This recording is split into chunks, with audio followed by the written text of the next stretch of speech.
ആഹാ, എന്താ ഒരു ഭംഗിയല്ലേ. മൂർഖം പാമ്പ് പത്തി വിടർത്തി നിന്നാൽ കാണാൻ നല്ല ഭംഗിയാണ്.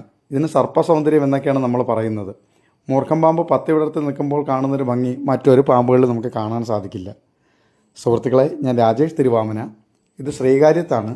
ശ്രീകാര്യം മൺവിള എന്ന് പറഞ്ഞ സ്ഥലത്താണ് വീട്ടുകാർ മുറ്റത്തേക്ക് ഇറങ്ങിയുമ്പോഴാണ് പാമ്പ് പത്തി വിടർത്തി നിൽക്കുന്നത് കാണുന്നത്. പെട്ടെന്ന് തന്നെ വീട്ടുകാർ എന്നെ വിളിക്കുകയായിരുന്നു. ഞാനവിടെ എത്തുമ്പോഴും പാമ്പ് ഇങ്ങനെ പത്തി വിടർത്തി തന്നെ നിൽക്കുകയായിരുന്നു.